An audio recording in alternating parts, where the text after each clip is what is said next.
Nosotros, los asesinos económicos, hemos sido realmente los responsables de crear este primer imperio global. Y trabajamos de muchas maneras diferentes. Pero quizás la más común es que identificamos a un país que tiene recursos que nuestras corporaciones codician, como petróleo. Entonces, concretamos un gran préstamo a ese país desde el Banco Mundial o una de sus organizaciones hermanas. Pero el dinero nunca va realmente al país. En cambio, va a nuestras grandes corporaciones para fabricar proyectos de infraestructura en ese país, plantas de energía, parques industriales, puertos, cosas que benefician a unas pocas personas ricas en ese país, además de nuestras corporaciones. Pero en realidad no ayuda a la mayoría de la gente para nada. Sin embargo, esa gente, el país entero queda soportando una deuda enorme. Es una deuda tan grande que no la pueden pagar. Y eso es parte del plan. No pueden pagarla. Y entonces en algún momento volvemos y les decimos, escuchen, nos deben un montón de dinero, no pueden pagar su deuda, así que véndanos su petróleo muy barato a nuestras compañías petroleras. Permítanos construir una base militar en su país. O envíen tropas en apoyo a las nuestras en algún lugar del mundo como Irak, o voten con nosotros en la próxima votación de las Naciones Unidas, hacer que privaticen sus compañías eléctricas y que privaticen su sistema de agua corriente y desagües, y se los vendan a corporaciones norteamericanas u otras corporaciones multinacionales. Y hay una nube total, y es tan típico la manera en que trabajan el Banco Mundial y el FMI, ellos endeudan a un país, y es una deuda tan grande que no pueden pagar. Y entonces les ofrecemos refinanciar esa deuda y pagar aún más interés. Y tú demandas este quid pro quo, lo que llamas una condicionalidad o buen gobierno, lo que básicamente significa que ellos tienen que vender sus recursos, incluyendo sus servicios sociales, sus compañías públicas, a veces sus sistemas educativos, sus sistemas penales, sus aseguradoras, a corporaciones extranjeras. Y es un doble, triple, cuádruple aniquilamiento. El precedente de asesino económico empezó realmente en los años 50, cuando Mossadegh, elegido democráticamente, que fue elegido en Irán, él fue considerado una esperanza para la democracia, en Oriente Medio y en todo el mundo. Fue el hombre del año en la revista Magazine. Pero una de las cosas que trajo y comenzó a implementar era la idea de que las compañías petroleras extranjeras tenían que pagarle al pueblo iraní mucho más por el petróleo que sacaban de Irán, y el pueblo iraní debería beneficiarse de su propio petróleo. Una política extraña, por supuesto que no nos gustó, pero teníamos miedo de hacer lo que hacíamos normalmente, que es mandar militares. En su lugar, mandamos a un agente de la CIA, Kermit Roosevelt, pariente de Teddy Roosevelt. Kermit fue con algunos millones de dólares y fue muy efectivo y eficiente, y en un pequeño lapso de tiempo se las arregló para hacer derrocar al Mossadegh y trajo al Shah de Irán para reemplazarlo, quien estuvo siempre a favor de nuestra política petrolera. Y fue extremadamente efectivo. Bombs overflow Tehran. Army officers shout that Mossadegh has surrendered and his regime as virtual dictator of Iran is ended. Pictures of the Shah are paraded through the streets as sentiment reverses. The Shah is welcomed home. Y de vuelta a los Estados Unidos, en Washington, la gente miraba alrededor y decía, wow, ¿eso fue fácil? Y barato. Y esto estableció toda una forma nueva de manipular países, creando imperio. El único problema con Roosevelt era que llevaba una tarjeta de agente de la CIA, y si hubiera sido atrapado, las ramificaciones habrían sido muy serias. Así que muy rápido, en ese instante, se tomó la decisión de usar consultores privados para canalizar el dinero a través del Banco Mundial o el FMI, o alguna otra de sus agencias para mandar gente como yo que trabajan para compañías privadas. Así que si nos atrapan, no habría ramificaciones gubernamentales.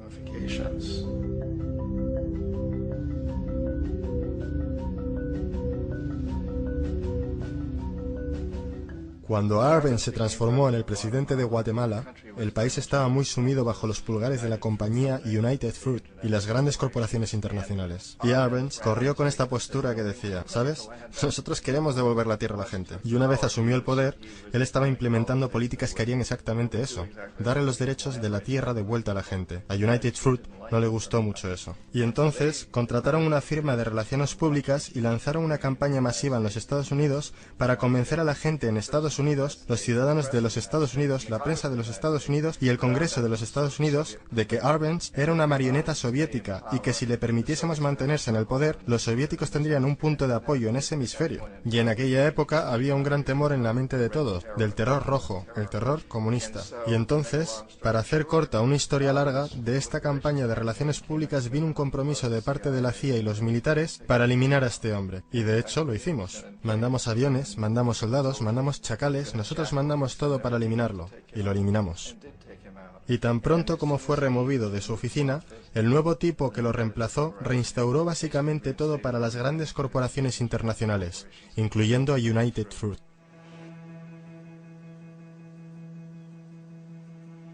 Ecuador, por muchos años fue regido por dictadores proamericanos, a menudo relativamente brutales. Entonces se decidió que habría una verdadera elección democrática. Jaime Roldós se postuló y su principal meta, dijo como presidente, sería asegurar de que los recursos de Ecuador se usarían para ayudar a la gente. Y ganó, de manera aplastante, por más votos de los que nadie ha ganado nunca en Ecuador, y comenzó a implementar estas políticas, para asegurarse de que las ganancias del petróleo fueran a ayudar a la gente. Bueno, a nosotros no nos gustaba esto en los Estados Unidos. Yo fui enviado como uno de varios asesinos económicos para cambiar a Roldós, para corromperlo, para darle la vuelta, para hacerle saber, ya sabes. ¿De acuerdo? Ya sabes. Puedes hacerte muy rico tú y tu familia si juegas nuestro juego. Pero si continúas intentando mantener estas políticas que has prometido, te vas a ir. Él no escuchaba. Fue asesinado. Tan pronto como cayó el avión, todo el área fue acordonada. La única gente a la que se le permitió entrar eran militares de una base americana próxima y algunos militares ecuatorianos. Cuando se lanzó una investigación, 2 de los testigos clave fallecieron en accidentes de tráfico antes que tuvieran la oportunidad de testificar. Un montón de cosas muy extrañas ocurrieron en torno al asesinato de Jaime Roldós. Yo, como la mayoría de la gente que realmente había visto este caso, no tenemos absolutamente ninguna duda de que fue un asesinato. Y por supuesto, en mi posición como asesino económico, yo siempre estuve esperando que algo le pasara a Jaime. Si iba a ser un golpe de estado o un asesinato, yo no estaba seguro, pero que lo iban a cesar sí, porque él no estaba siendo corrompido. Él no se permitía a sí mismo corromperse como nosotros queríamos corromperlo. Omar Torrijos, el presidente de Panamá, era uno de mis favoritos, ¿sabes? Realmente me gustaba, era muy carismático. Él era un tipo que realmente buscaba ayudar a su país. Y cuando quise sobornarlo o corromperlo, él dijo, mira John, me llamaba Juanito. Dijo, mira Juanito, yo no necesito el dinero. Lo que realmente necesito para mi país, que sea tratado justamente. Necesito, pues, que los Estados Unidos nos den lo que le deben a nuestra gente por toda la destrucción que han hecho aquí. Necesito estar en una posición donde yo pueda ayudar a otros países latinoamericanos a ganar su independencia y estar libres de esto, de esta terrible presencia del norte. Señores, ustedes nos están explotando miserablemente. Yo necesito tener el canal de Panamá de vuelta en las manos de la gente panameña. Eso es lo que yo quiero, así que déjame solo, ¿sabes? No trates de sobornarme. Era el año 1981 y en mayo Jaime Roldós fue asesinado. Y Omar era muy consciente de ello. Torrijos reunió a su familia y dijo, probablemente sea el siguiente, pero está bien, porque hice lo que vine a hacer, renegocié el canal. El canal ahora estará en nuestras manos, recién finalizamos de negociar el tratado con Jimmy Carter. En junio de ese mismo año, solo un par de meses después, él también cayó en un accidente aéreo, el cual, no hay duda, fue ejecutado por chacales apoyados por la CIA. Hay un montón de pruebas de que uno de los guardias de seguridad de Torrijos le entregó en el último momento, mientras subía al avión, una grabadora. Una pequeña grabadora que contenía una bomba.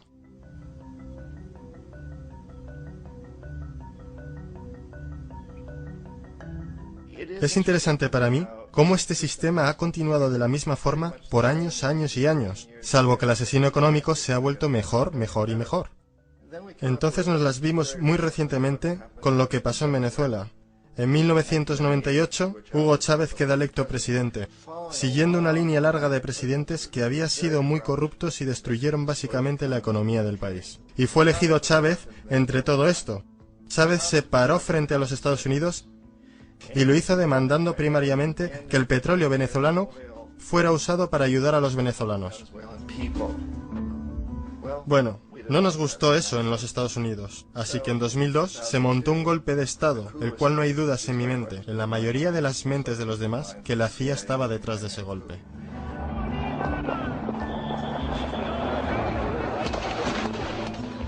La manera en que fue fomentado ese golpe era muy parecido a aquel que Kermit Roosevelt hizo en Irán, de pagarle a la gente para que saliera a las calles, para manifestarse, para protestar, para decir que Chávez era muy impopular.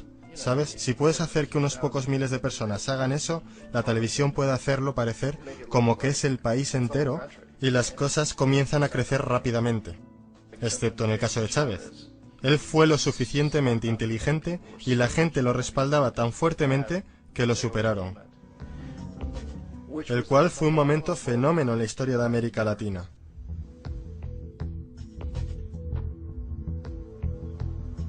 Irak realmente es el ejemplo perfecto de cómo funciona todo el sistema. Entonces nosotros, los asesinos económicos, somos la primera línea de defensa. Nosotros entramos, tratamos de corromper a los gobernantes y conseguimos que acepten estos préstamos enormes, lo que usamos entonces como palanca para ser dueños de ellos básicamente. Si fallamos, como fallé en Panamá con Omar Torrijos y en Ecuador con Jaime Roldós, hombres que rehusaron a ser corrompidos, entonces la segunda línea de defensa es mandarles los chacales. Y los chacales o derrocan gobiernos o asesinan. Y una vez que pasa eso, y un nuevo gobierno entra, ese nuevo presidente sabe lo que le pasará si no lo hace. En el caso de Irak, ambas líneas de defensa fallaron. Los asesinos económicos no fueron capaces de llegar a Saddam Hussein. Lo intentaron muy duro. Tratamos de conseguir que aceptase un trato similar al que la Casa de Saud aceptó en Arabia Saudí. Pero él no lo aceptaría. Y entonces los chacales fueron a eliminarlo. No pudieron hacerlo. Su seguridad era muy buena.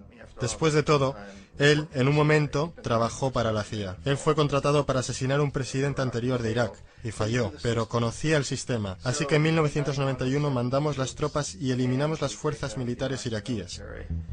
Entonces asumimos que en ese punto Saddam Hussein rectificaría. Pudimos haberlo eliminado, por supuesto, en aquel momento, pero no quisimos. Él es el tipo de hombre fuerte que nos gusta. Él controla a su gente. Pensamos que podía controlar a los kurdos y mantener a los iraníes en su lado de la frontera y seguir bombeándonos el petróleo. Y una vez hubiéramos eliminado sus fuerzas, entonces iba a rectificar. Entonces los asesinos económicos vuelven en los 90 sin éxito. Si hubiesen tenido éxito, él estaría dirigiendo el país. Nosotros le estaríamos vendiendo todos los aviones de combate que quisiera y todo lo que quisiera, pero no pudieron, no tuvieron éxito. Los chacales no pudieron eliminarlo nuevamente, así que enviamos a los militares nuevamente y esta vez sí hicimos el trabajo completo, y lo eliminamos. Y en el proceso nos creamos algunos muy lucrativos tratos de construcción para reconstruir el país que nosotros esencialmente destruimos, el cual es un muy buen trato si eres dueño de compañías de construcción de las grandes. Así que Irak muestra las tres etapas. Los asesinos económicos fallaron ahí, los chacales fallaron ahí, y como medida final, entran los militares. Y de esa manera nosotros realmente hemos creado un imperio, pero lo hemos hecho muy sutilmente. Es clandestino. Todos los imperios del pasado fueron construidos sobre lo militar, y todos sabían que los estaban haciendo. Los británicos sabían que lo estaban haciendo, los franceses, los alemanes, los romanos, los griegos, y estaban orgullosos de ello. Siempre tuvieron una excusa como extender la civilización, extender alguna religión o algo como eso, pero sabían que lo estaban haciendo. Nosotros no. La mayoría de la gente en los Estados Unidos no tiene idea de que estamos viviendo de los beneficios del imperio clandestino, de que hoy hay más esclavitud en el mundo de la que nunca antes hubo. Entonces tienes que preguntarte, bueno, si es un imperio, entonces ¿quién es el emperador? Obviamente nuestros presidentes no son emperadores. Emperador es alguien que no es elegido, no sirve un periodo limitado y esencialmente no se justifica ante nadie. No puedes calificar a nuestros presidentes de esta forma. Pero sí tenemos lo que yo considero el equivalente del emperador, y es lo que yo llamo la corporatocracia. La corporatocracia es este grupo de individuos que dirigen nuestras corporaciones más grandes, y ellos realmente actúan como el emperador de este imperio. Ellos controlan los medios, sea a través de propaganda o por ser propiedad directa. Ellos controlan la mayoría de nuestros políticos porque financian sus campañas, ya sea a través de las corporaciones o de contribuciones personales que vienen de las corporaciones.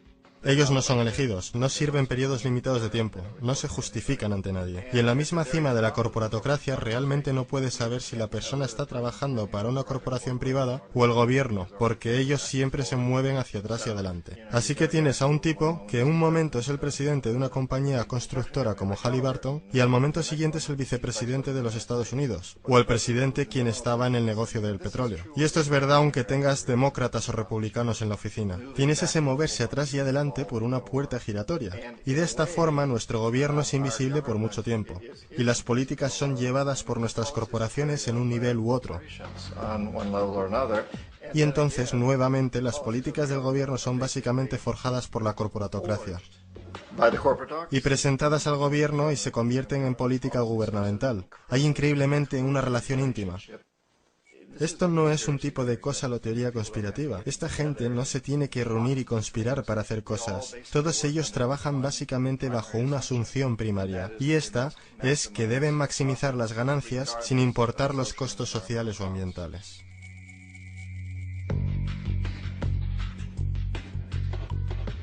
Este proceso de manipulación de la corporatocracia a través del uso de deuda, soborno y derrocamientos políticos se llama globalización. Así como la Reserva Federal mantiene al pueblo americano en una posición de servidumbre contractual a través de la deuda perpetua, la inflación y el interés, el Banco Mundial y el Fondo Monetario Internacional sirven este rol en una escala global. El engaño básico es simple. Pone un país en deuda, bien por su propia indiscreción o corrompiendo al líder de ese país, y entonces imponer condicionalidades o políticas de ajuste estructural. A menudo consistiendo en lo siguiente: devaluación de la moneda. Cuando el valor de la moneda cae, así también lo hace todo lo que está valuado en ella. Esto hace los recursos indígenas disponibles a países depredadores a una fracción de su valor. Grandes recortes de fondos para programas sociales. Esto normalmente incluye educación y salud, comprometiendo el bienestar y la integridad de la sociedad, dejando al público vulnerable a la explotación.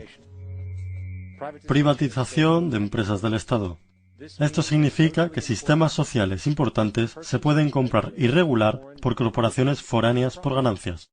Por ejemplo, en 1999, el Banco Mundial insistió que el gobierno boliviano vendiera el sistema público de agua de su tercera ciudad a una subsidiaria de la corporación americana Bechtel. Tan pronto ocurrió, las facturas de agua para los residentes locales ya empobrecidos se dispararon al cielo. No fue sino hasta una revuelta completa del pueblo que el contrato se anuló. Entonces está la liberación del comercio, o la apertura de la economía quitando las restricciones de comercio exterior. Esto permite un número de manifestaciones económicas abusivas, tales como que las corporaciones transnacionales traigan sus propios productos en masa, vendiendo más barato que la producción indígena y arruinando la economía local. Un ejemplo es Jamaica, que después de aceptar préstamos y condicionalidades del Banco Mundial, perdió sus mercados de cosechas más grandes debido a competencia con importaciones occidentales. Hoy, granjeros incontables están sin trabajo, pues son incapaces de competir con las grandes corporaciones. Otra variación es la creación de numerosas, aparentemente desapercibidas, desreguladas e inhumanas fábricas explotadoras, que toman ventaja de la economía impuesta. En adición, debido a la desregulación de la producción, la destrucción ambiental es perpetua, ya que los recursos a menudo son explotados por corporaciones indiferentes mientras liberan grandes cantidades de contaminación deliberada. La demanda ambiental más grande en la historia del mundo hoy viene de parte de 30.000 ecuatorianos y gente del Amazonas contra Texaco, de la que ahora es dueña Chevron. Así que es contra Chevron, pero por actividades conducidas por Texaco. Han estimado que han sido más de 18 veces lo que Exxon Valdez volcó en las costas de Alaska. En el caso de Ecuador no fue un accidente. Las compañías lo hicieron intencionalmente. Ellos sabían que lo estaban haciendo para ahorrar dinero en vez de arreglar la disposición apropiada. Además, un somero vistazo a los registros de rendimiento del Banco Mundial revela que la institución, que clama públicamente ayudar países pobres a desarrollar y aliviar la pobreza, no ha hecho nada, excepto incrementar la pobreza y la no distribución de riquezas, mientras las ganancias corporativas se elevan. En 1960, la brecha de ingresos entre un quinto de la población y los países más ricos versus un quinto en los países más pobres era 30-1. En 1998 era de 74-1. Mientras el Producto Bruto Global subió 40% entre 1970 y 1985, los que están en la pobreza en realidad son más, un 17% más. Mientras que de 1985 a 2000, aquellos que viven con menos de $1 al día se incrementaron un 18%. e incluso el Comité Económico del Congreso norteamericano admitió que hay un mero 40% de éxito de todos los proyectos del Banco Mundial. En los años 60, el Banco Mundial intervino en Ecuador con grandes préstamos. Durante los próximos 30 años, la pobreza creció del 50% al 70%. Sobreempleo y desempleo crecieron de 15% al 70%. La deuda pública se incrementó de 240 millones a 16.000 millones, mientras que la porción de recursos destinados a los pobres bajó de 20% al 6%. De hecho, para el año 2000, el 50% del presupuesto nacional de Ecuador tuvo que ser destinado para pagar sus deudas. Es importante entender que el Banco Mundial es, de hecho, un banco norteamericano que apoya intereses de los Estados Unidos, pues Estados Unidos tiene poder de veto sobre las decisiones, porque es el proveedor más grande de capital. ¿Y dónde consiguió su dinero? Adivina. Lo hizo del aire a través del sistema bancario de reserva fraccionada. Basado en el Producto Bruto Interno, de las primeras 100 economías del mundo, 51 son corporaciones y 47 de esas 51 tienen base en los Estados Unidos. Walmart, General Motors y Exxon son económicamente más poderosas que Arabia Saudita, Polonia, Noruega, Sudáfrica, Finlandia, Indonesia y muchos otros. Y mientras las barreras proteccionistas se rompen, las monedas se unifican y manipulan en mercados flotantes, y las economías de los estados se vuelcan a favor de competir en el capitalismo global. El imperio se expande. Usted aparece en su pequeña pantalla de 21 pulgadas y grita sobre América y la democracia. No existe América. No existe la democracia. Solo existe la IBM, la ITT, la AT&T, y DuPont, Dow, Union Carbide y Exxon. Esas son las naciones del mundo hoy día. ¿De qué hablan los rusos en sus consejos de Estado? ¿De Karl Marx? No. De sistemas de programación lineal. De teorías sobre estadística, de problemas económicos, y computan costos de sus transacciones e inversiones, como hacemos nosotros. Ya no vivimos en un mundo de naciones e ideologías, señor Bill. El mundo es un colegio de corporaciones, inexorablemente dirigido por los estatutos inmutables de los negocios. El mundo es un negocio, señor Bill.